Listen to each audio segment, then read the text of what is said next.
Hello and welcome back to the Futurist New Deal podcast. I'm Johan Ben Zion, and I'm here with PhD candidate Jeremy Cohen.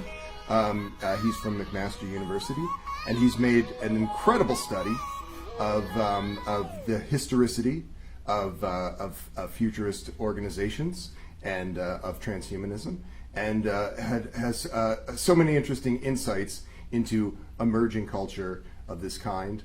And this understanding how these organizations and how people think about these things is very important to understanding what the trajectory of techno progress might be. Welcome, Jeremy. Thank you. It's really wonderful to have you. I'm very happy to be here. I'm tickled pink. So tell me a little bit about how you began to take an interest in emerging culture surrounding futurism. Sure. It's a very embarrassing story. When I was an undergrad, the first course that I took in religious studies, which is my major, was a class on popular religion. And so my partner in the class and I decided to do our project on transhumanism. And we did an entire project on Ray Kurzweil. At the time, I was too embarrassed to speak in public, and so my teammates or classmates convinced me to put on a Halloween robot costume and hold a sign that said "The singularity is near," and just stand in front of the class in that costume, which turned out to be way more embarrassing than just speaking in front of the class. But from that moment on, I was hooked, and I've always been, or since then, I've been very, very interested in transhumanism and in longevity communities in general. And you and I have been absorbing a lot of information here at RAADfest. We are speaking from RAADfest here in Las Vegas, and we've. I think it's safe to say that maybe even in just these few years, some of these emerging technologies are less laughable, maybe less embarrassing than they were a few years ago. Certainly around life extension. Now you have made a study of religion as well. Just a few moments ago, you and I were speaking to a gentleman, Neil, who, of course, a key organizer of the Church of Perpetual Life, and.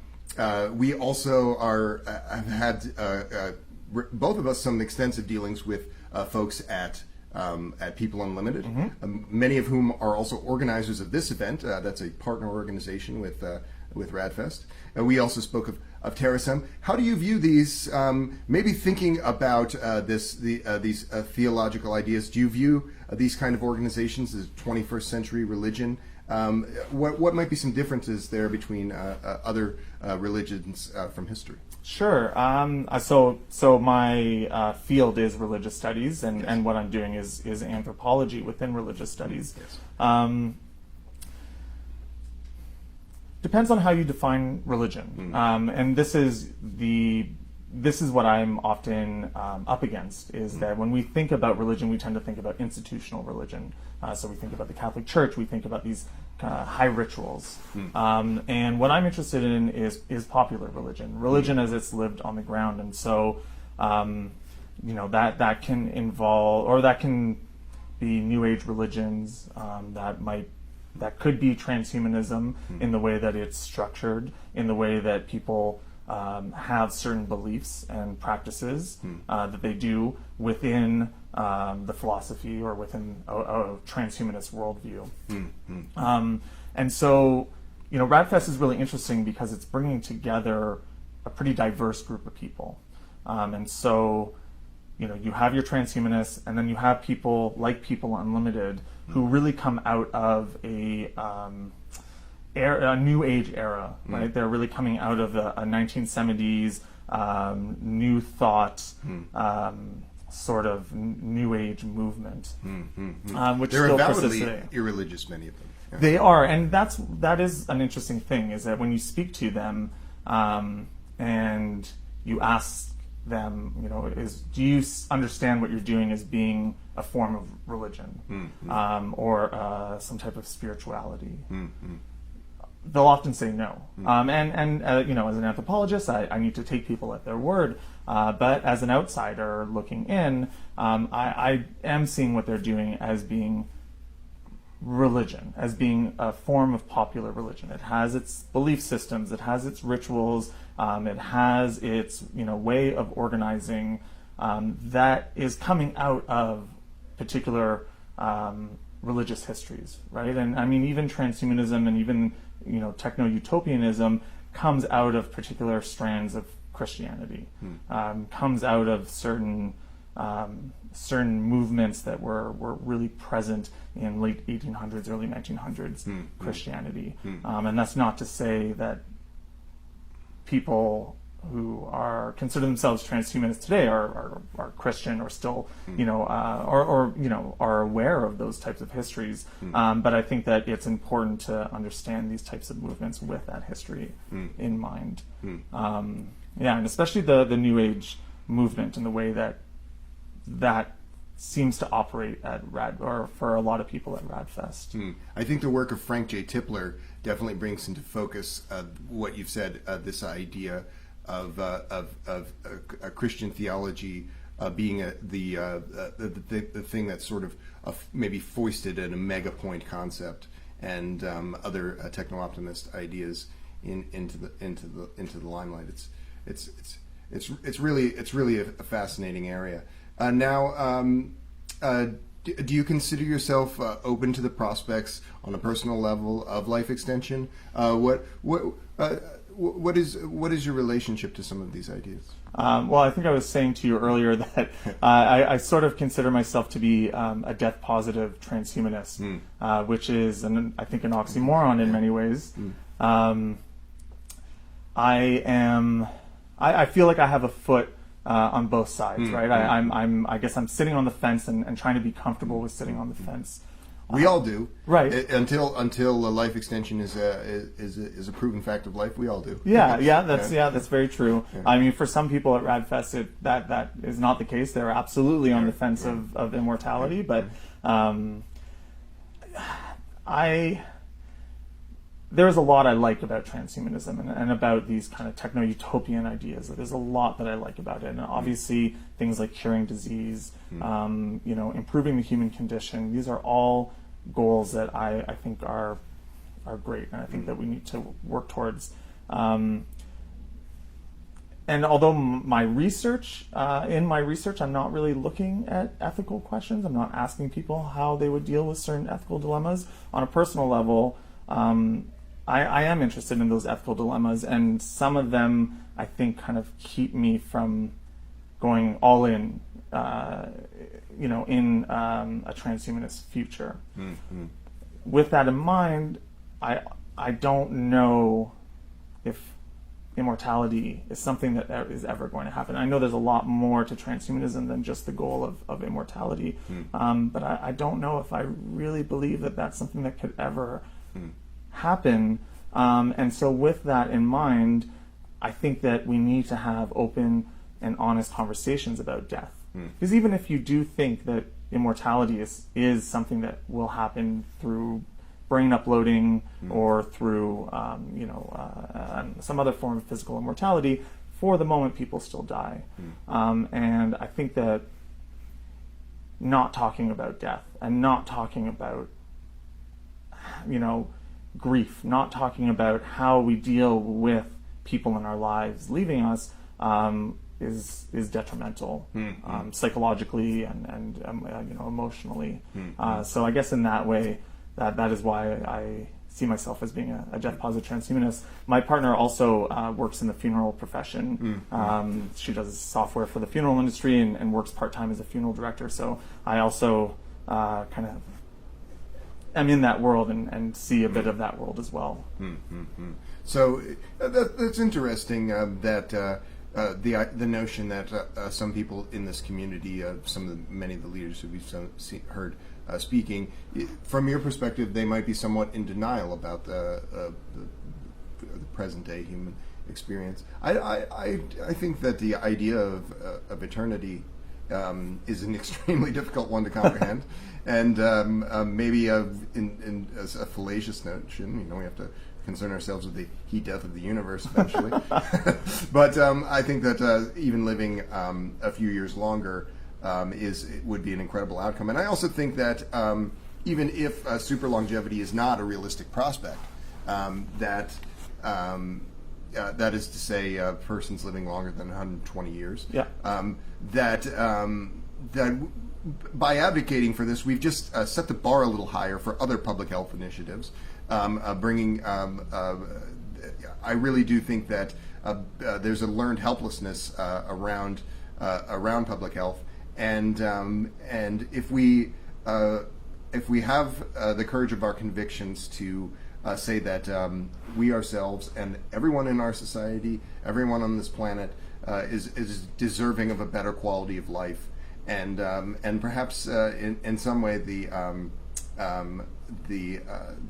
longevity notion is a way to paint a prettier picture of that for folks. Sure. I do think that there is value in that. Getting back to these organizations as sort of quasi-religious organizations, we talked about People Unlimited. We mentioned the Church of Perpetual Life, which is perhaps somewhere in the middle, and then there is Terasem. They have a fairly specific set of doctrines. What do you think about these three kinds of positions as someone who's studied theologians? It's really interesting, and I'm really what I really like about RAADfest or even transhumanism as a philosophy is it brings together all of these different outlooks and worldviews and philosophies, and so it's so interesting that within this relatively small group, you have the Church of Perpetual Life, you have Terasem, you have People Unlimited, that are all speaking together in some way, but all are very, very different and unique as well. So speaking to members of People Unlimited, like I was saying before, they are, they don't like the idea that they might be seen as a religious organization. And I think a lot of that has to do with a lot of the negative perceptions that people have around cults. And as a researcher, I would never use that word. We would say new religious It's a little movement. bit of a weasel word. Absolutely. I don't like that word at all, but I think that some of that aversion has to do with people categorizing them within that sphere. And so I don't blame them for being, for pushing back when someone like myself is, studying them as a new religious movement. But what I like about Terasem is they're the opposite. They are coming at this as a religious system. They are saying that, if you want to be a member of Terasem, if this is something that's for you, you need to understand that we are a religious organization. We have these tenets that you need to adhere to, and we have a vision of a type of organization that we want, and I find that really, really fascinating. And I think that and I might be wrong about this, but I think that part of that comes out of this idea that institutional religion, as we understand it today, is disappearing, which it isn't, but there's the idea that it is, but that we still, if it is disappearing, we still need something that coheres us, that brings us together. And so having a new sort of religious system is vital to their vision of immortality and their vision of a transhumanist future. And so I find that to be really, really interesting. We were talking about this before. Also, there are religious syncretic transhumanists. I was on a panel with the founder of the Mormon Transhumanist Association, Lincoln Cannon, the founder of the Christian Transhumanist Association, Micah Redding, Blair Ostler, who is also an organizer in those two communities, and a gentleman who is a Buddhist techno-optimist. And we were on the Steel Archer show together. And what about this? I want to ask you about many people who we would describe as quite broad-minded, liberal folk in the United States and other parts of the world. They might have a tendency in looking at faiths to want to grandfather in something. So something that is perceived to have been around from time immemorial it's not criticized, it's not questioned, but the syncretic religions, emerging culture are viewed with a great deal of skepticism. In some case, I mean, there's not a lot to criticize in the Terrasem worldview, but what do you think about this notion as a theologian? What do you think about these emerging syncretic religions and cultures? I'll correct you on just one small thing, yes. Which is that I'm not a theologian. Not a theologian, sorry. Yeah. Yes. You know, you are an anthropologist. Yeah, I apologize. Yeah. No, it's okay. Yeah. It's everyone makes that mistake. Yeah. But Sorry about no, it's all good. Yeah.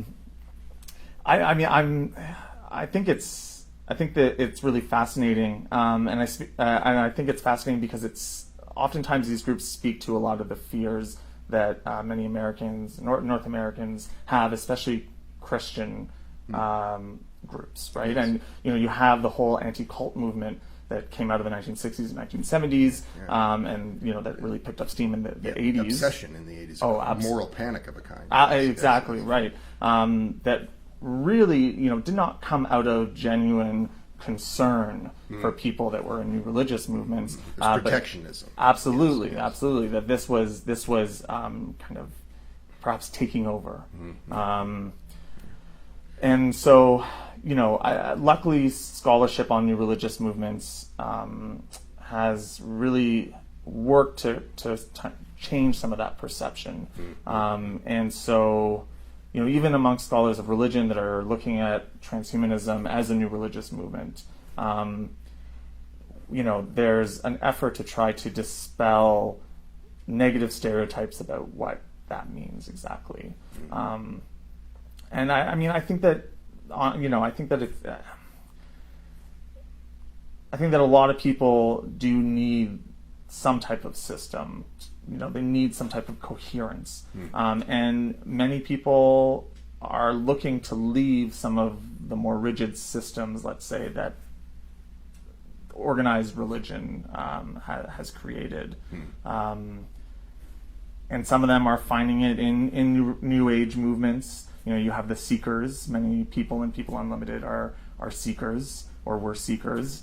And you perhaps have it with many transhumanists, even people who wouldn't understand or wouldn't identify as being religious or wouldn't identify as being spiritual, people who would be atheists, like myself, are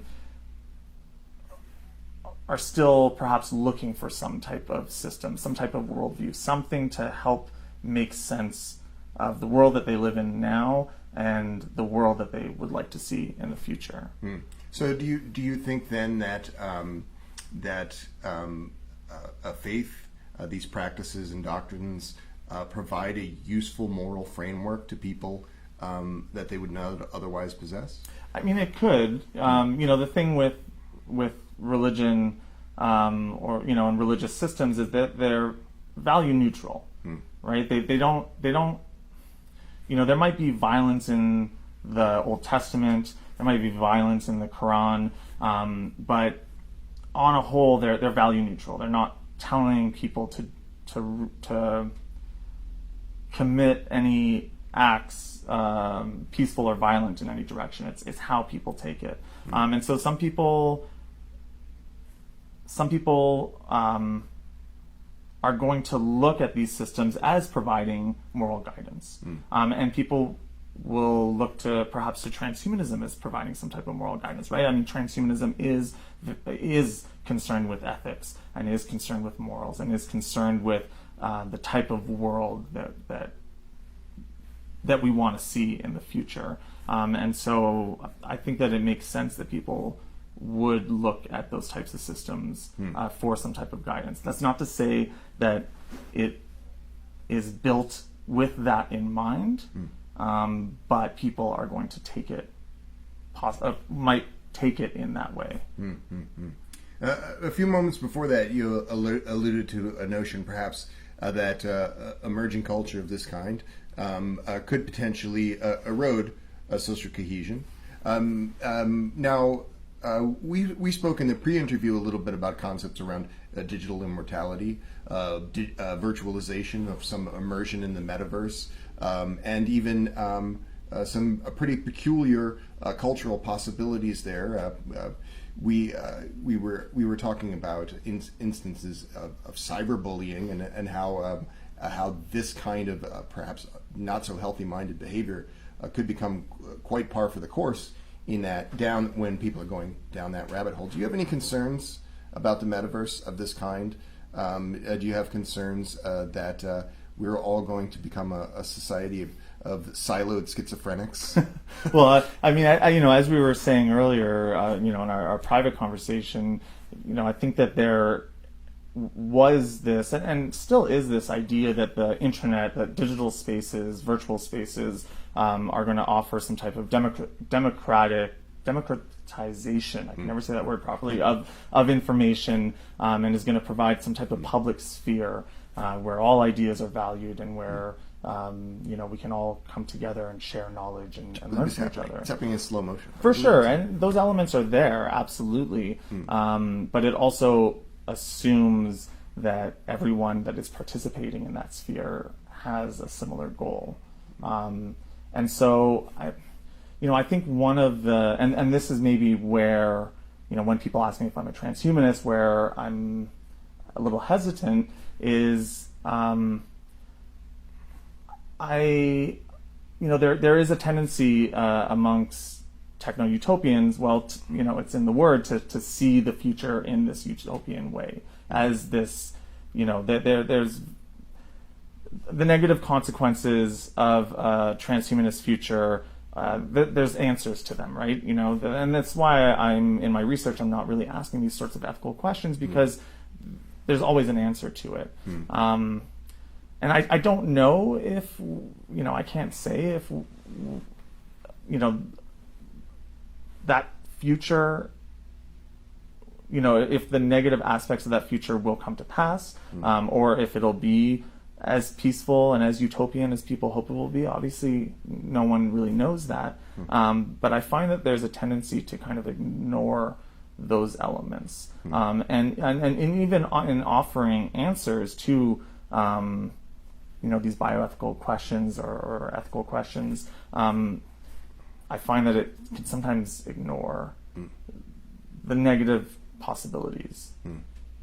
I hope that answers your question. No, very, very much so. In the last panel discussion that you and I watched, there was a little bit of a discussion of gamification and of this idea that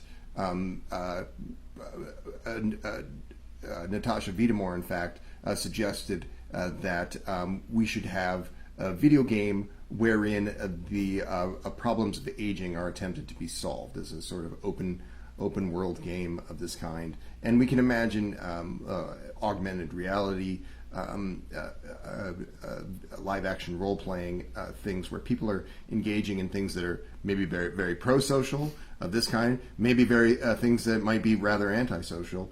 And it's we don't want to be certainly making value judgments in advance of any of any real evidence at all. Of course, yes. But I'm inclined to think that people are becoming, as Ray Kurzweil has said in his presentation today, becoming wiser, our society is becoming more ordered. A number of presenters today mentioned that extreme privation statistics have dropped off precipitously, and the impression of the ordinary person is that those numbers have gone up. The world around, that is. But they've come down. We're moving in the networked era. We're moving into what seems to be a more ordered and sane society. But there's always going to be things that perhaps we want to be discussing and analyzing here.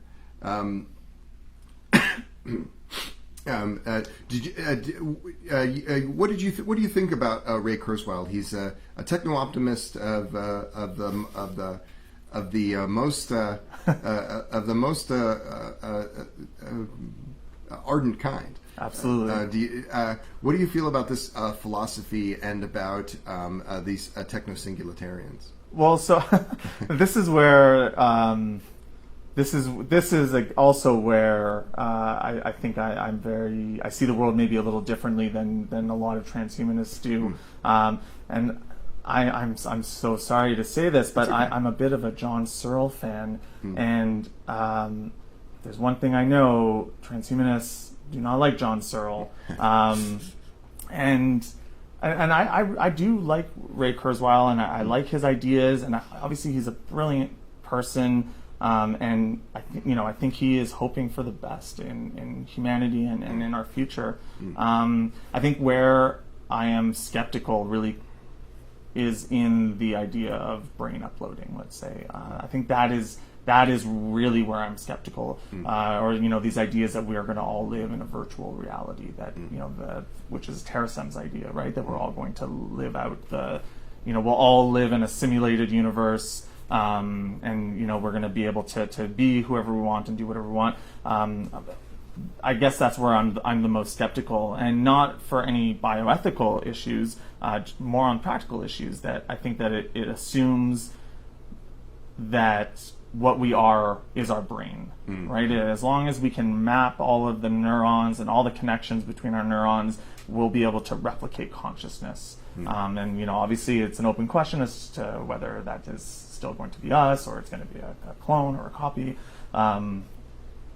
But I think on a practical level, I think it's mistaken to assume that we are just our brain, right? And this is where I like John Searle and in his idea that what we are really is brain-body world, and that you cannot remove one of those things and still have consciousness. Yeah, that is a very serious concern, and I'm not inclined to think that that computer scientists are always taking the best approach to this. I happen to believe, and I think there's a lot of neuroscientists who are increasingly believing this, that our ideas about consciousness is largely an accidental experience that we have as a feature of the basic agency that is shared by all creatures, and then having a certain kind of mind with certain capacities for insight and planning into our behavior. And it's the confluence of these two experiences that leads us to attach a spiritual significance to it. Sure. And I think that many people, it's very difficult to unpack that in setting about with creating advanced algorithms. It seems like a lot of people are more interested in creating their robot friend than in creating useful applications. A lot of what Ray Kurzweil was saying today is really about predictive algorithms and really about systems that can be solving grand human challenges just by the strength of their computing power and analytical resources, such as they are. And that to me is as exciting as perhaps the slightly more science fiction notions that sometimes some people seem to veer off into. And I should say that my research is really focused on the question of immortality, but I do absolutely recognize that what transhumanism is not just that it is really about improving the human condition, and it's about creating strong AI and all of these things.